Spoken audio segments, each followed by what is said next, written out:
Breaking news.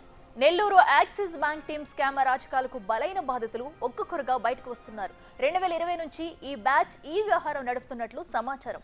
Nellore జిల్లాలోనే కాకుండా చెన్నై, విజయవాడ, కాకినాడ, విశాఖపట్నం, బెంగళూరు ప్రాంతాలలో స్కామ్ లింక్ ఉన్నట్టు సమాచారం.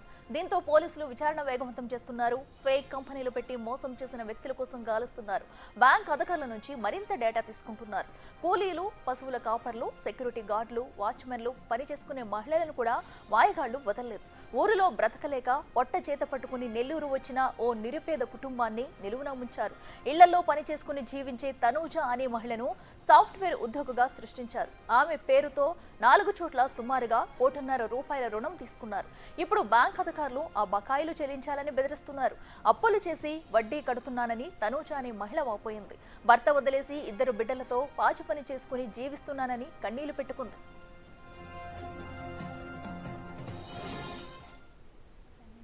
మాది కాకినాడ పక్కన వీరవరం అండి.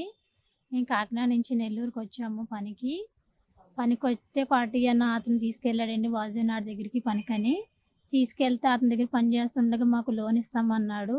ఫస్ట్ 2 లక్షలు ఇచ్చారండి. మాకు 2 లక్షలు తీరిపోయిన తర్వాత 3 లక్షలు తీసుకున్నామండి. అదంతా క్లియర్ అయిపోయిన తర్వాత మాకు బ్యాంక్ వాళ్ళ నుంచి ఫోన్ వచ్చినాయండి. బ్యాంక్ వాళ్ళు ఏ ఊరు ఏంటని అడిగితే చెన్నై అన్నారు, జగ్గంపేట అన్నారు. జగ్గంపేట మళ్ళీ వైజాగ్ అన్నారండి. దేనికోసం ఫోన్ చేస్తున్నారు అని అడిగితే మీ పేరు మీద ఇంత అమౌంట్ ఉందమ్మా అని అడిగారు. ఎంత అమౌంట్ ఉందండి ఏంటని అంటే చెన్నై నుంచేమో 35 లక్షలు అన్నారండి. వైజాగ్ నుంచేమో 45 అన్నారు. జగ్గంపేట నుంచేమో 75 అంటున్నారు. అది నాకేం అర్థం కాక కేసు పెట్టుకున్నామండి. అదేపాలెంలో కేసు పెట్టుకుంటే వాళ్ళు ఫస్ట్ పట్టించుకోలేదండి. తర్వాత కరీంనగర్ సార్ అనే సార్ని తీసుకొని వెళ్ళాము. కెమెరాలు కట్టుకుని పట్టుకొని వెళ్ళాము. వెళ్తే వాళ్ళు తర్వాత సీరియస్ అయినప్పుడు బ్యాంకులు కట్ట వచ్చినప్పుడు రండమ్మా అప్పుడు తీసుకుంటాము అని అన్నారు. అన్న తర్వాత ఇంక మా ఆయన ఇదంతా తేల్చేలా లేదు, నువ్వు సావు నేను పట్టించుకోను, నేను చేయను అని మా ఆయన నన్ను వదిలేసేటప్పుడు 2 సంవత్సరాల పైన అయిపోయిందండి ఈ గొడవ వల్ల. మరి నేను ఇప్పుడు పని చేసుకుంటే కానీ నాకు 2 నెలల్లో పని చేసుకుంటున్నానండి నేను నా పిల్లల్ని ఎట్టుకొని. మరి ఈ గొడవ తేలితే కానీ ఇప్పుడు మా ఆయన రాచేలా లేడండి. ఈ సమస్య ఏంటో తేలేలా చూడండి. మరి యాక్సిస్ బ్యాంక్కి వెళ్తే అక్కడ కూడా అలాగే చెప్పారండి, ఇంత అమౌంట్ ఉందన్నారు. కానీ అది ఎంత ఉందని అంటే 75 లక్షలు ఉందన్నారు.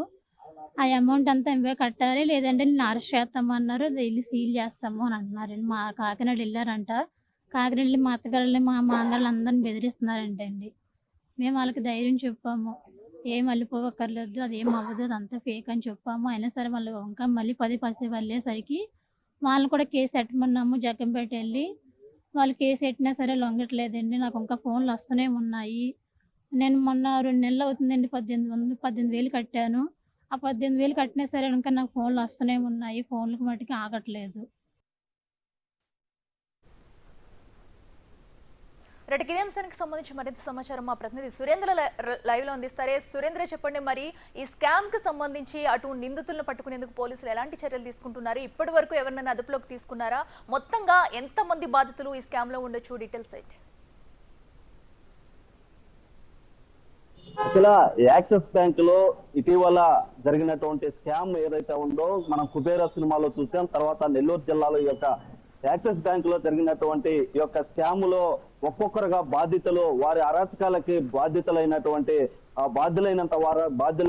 వారందరూ కూడా ఒక్కొక్క బాధితులు ఒక్కొక్కరు బయటకు వస్తున్నారు. ఇటీవల ఎడవలూరు మండలం చౌకచర్లకు చెందినటువంటి లక్ష్మీనారాయణతో పాటు మళ్ళీ రీసెంట్ గా ఈ యొక్క తనూజ్ అనే అమ్మాయి కాకినాడ నుంచి వచ్చి నెల్లూరులో పనులు చేసుకుంటూ పాచి పనులు అంటే చేసుకుంటూ ఇళ్లలో అక్కడిక్కడ పనులు చేసుకుంటున్నటువంటి జీవిస్తున్నటువంటి నిరుపేదైనటువంటి తనూజ వద్ద నుంచి కూడా భారీగా ఈ యొక్క లోన్లు తీసుకొని ఆమె పేరుతో లోన్లు తీసుకొని ఎగ్గొట్టినటువంటి పరిస్థితి. ఈ యొక్క దీనిపై ఇదంతా కూడా యాక్సిస్ బ్యాంక్ లో జరిగినటువంటి ఈ యొక్క స్కామ్, భారీ స్కామ్ ఏదైతే ఉందో ఈ స్కామ్ అంతా కూడా 2022-2024 మధ్యలో జరిగినట్టుగా కూడా ఇప్పటికే సమాచారం తెలుస్తా ఉంది. అయితే దీనిపైన ఇప్పటికే ఈ యొక్క యాక్సిస్ బ్యాంక్ కి సంబంధించి నెల్లూరు బ్రాంచ్ లో 50 మంది, ముత్తుకూరుకు సంబంధించిన బ్రాంచ్ లో 6 మంది పేరు మీద ఈ యొక్క నిరుపేదలు, నిరక్షరాస్యులు ఎవరైతే ఉంటారో వారినే టార్గెట్ గా చేసుకుంటూ ఈ యొక్క లోన్లు తీసుకున్నటువంటి పరిస్థితి ఉంది. అయితే ఈ నేపథ్యంలోనే వారందరూ కూడా ఒక్కొక్కరుగా బయటకు వస్తున్నటువంటి పరిస్థితి.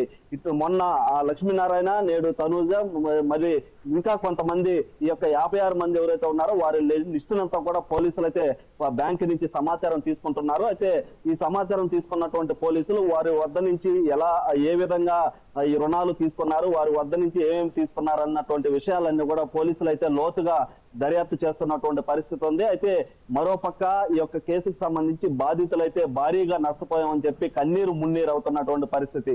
ఎందుకనంటే వారు అంతా నిరక్షరాస్యులు, చదువు రానటువంటి వారు, ప్లస్ ఎక్కడైనా చిన్న చిన్న పనులు, కూలి పనులు చేసుకుంటూ జీవిస్తూ ఉండేటువంటి వారు.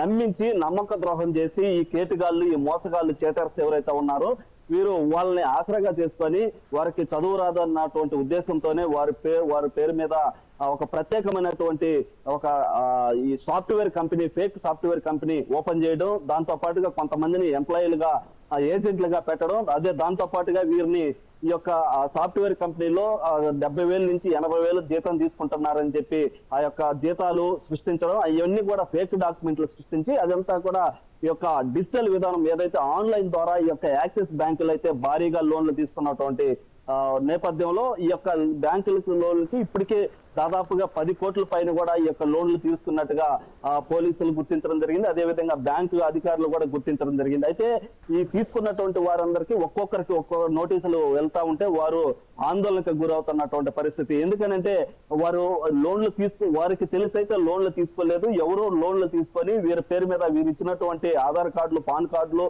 వారి ఫోటోలు ఆన్లైన్ లో అప్లై చేసి ఈ యొక్క డిజిటల్ విధానంలో లోన్లు తీసుకోవడంతో ఒక్కసారిగా ఈ యొక్క బాధితులంతా కూడా 56 మందే కాకుండా ఇంకా పలు ప్రాంతాల్లో కూడా కాకినాడ, వైజాగ్, బెంగళూరు, చెన్నై వంటి ప్రాంతాల్లో కూడా ఇటువంటి స్కామ్ జరిగిందనేది బయటకు ఒక్కొక్కటికి బయటకు వస్తా ఉంది. అయితే ఈ నేపథ్యంలోనే పోలీసులకి గత డిసెంబర్ లోనే ఫిర్యాదు చేసినప్పటికీ అప్పుడు పోలీసులు కేసు నమోదు చేసినప్పటికీ దాని మీద ఎలాంటి దర్యాప్తుతో ముందుకు వెళ్ళలేదు. అప్పటి నుంచి కూడా ఈ యొక్క కేటుగాళ్ళు ఎవరైతే ఉన్నారో వారంతా కూడా తప్పించుకొని తిరుగుతున్నటువంటి పరిస్థితి. అయితే తప్పించుకొని తిరుగుతున్నటువంటి వారంతా కూడా ఈ లోన్లు 2022, 2024 మధ్య జరిగినటువంటి ఈ యొక్క స్కామ్ లో వీళ్ళంతా కొద్ది రోజుల పాటు ఈ యొక్క డ్యూలు అయితే ఒక 3 నెలల పాటు డ్యూలు కట్టినట్టుగా తెలుస్తా ఉన్నా.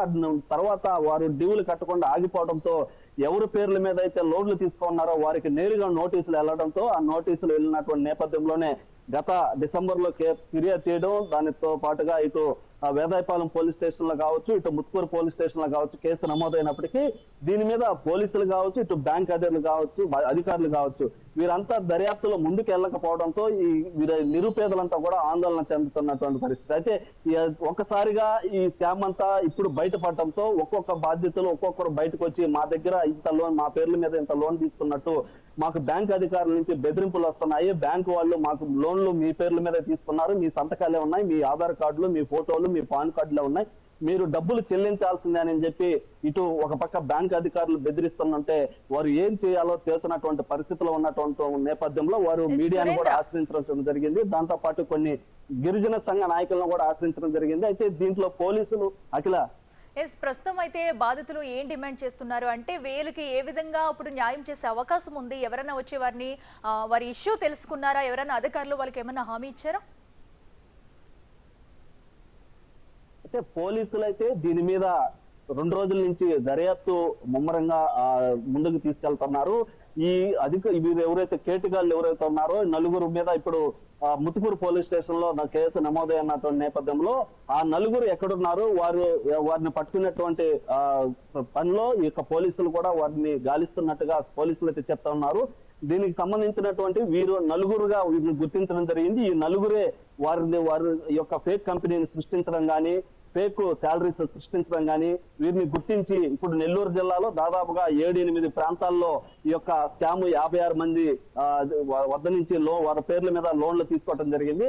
అయితే ఎవరైతే లోన్లు తీసుకున్నారో వారు ఈ లోన్లు ఆన్లైన్ ద్వారా ఎవరైతే అప్లై చేశారో, ఎవరైతే వారి దగ్గర నుంచి డాక్యుమెంట్స్ సేకరించారో వారిని నలుగురుగా గుర్తించడం జరిగింది. ఆ నలుగురు కోసం అయితే పోలీసులు గాలింపు చర్యలు ముమ్మరంగా చేస్తున్నారు. అయితే వారిని అరెస్ట్ చేసి వారిని విచారణ చేస్తే గానీ వీరికి న్యాయం జరగదనేది కూడా మరో పక్క తేటతెల్లం అవుతా ఉంది. అయితే ఈ నేపథ్యంలోనే వారి కోసం అయితే పోలీసులు అయితే పూర్తిగా వారిని పట్టుకునేటువంటి పనిలో పడి ఉన్నారు. మరో పక్క పోలీసు విచారణ అధికారులు కూడా వారి వద్ద నుంచి రికవరీ చేసే విధంగా కూడా వారు చేస్తామని పోలీసులు చెప్తున్నారు. మరో పక్క వీరైతే ఒక నెల్లూరు జిల్లాలోనే కాకుండా 2 తెలుగు రాష్ట్రాలతో పాటు బయట రాష్ట్రాల్లో కూడా ఈ యొక్క యాక్సిస్ బ్యాంకులోని ఈ యొక్క స్కామ్ జరిగి ఉంది. దీనిపైన సిబిసిఐడి చేస్తే మరిన్ని విషయాలు ఇంకా అతి పెద్ద భారీ స్కామ్ బయటపడేటువంటి అవకాశం ఉందని చెప్పి కూడా వీరు ఆరోపిస్తున్న నేపథ్యంలో ఈ సిబిసిఐడి చేయాలని కూడా వారు డిమాండ్ చేస్తా ఉన్నారు. అయితే ఈ ప్రస్తుతానికి నెల్లూరులో బయటపడినటువంటి ఈ యొక్క భారీ స్కామ్ లో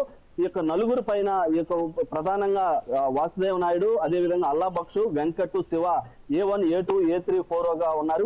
వీరిని పట్టుకుంటే కానీ వీరు ఏ విధంగా ఆన్లైన్ లో అప్లై చేసి ఏ విధంగా వీరిని మోసం చేశారు, అదే విధంగా వీరికి న్యాయం జరగాలంటే వారిని పట్టుకుంటే కానీ న్యాయం జరిగేటటువంటి పరిస్థితి లేదు. మరోపక్క ప్రభుత్వం కూడా దీనిపైన చర్య తీసుకొని దృష్టి పెట్టి వారికి తగు న్యాయం ఎందుకంటే వీరంతా నిరుపేదలు కాబట్టి వారి నిరుపేదలకి ప్రభుత్వం ఆదుకోవాల్సినటువంటి దీని మీద సీరియస్ గా చర్యలు తీసుకోవాలని కూడా వారు డిమాండ్ చేస్తా ఉన్నారు. Akhila. Right Surendra, thank you.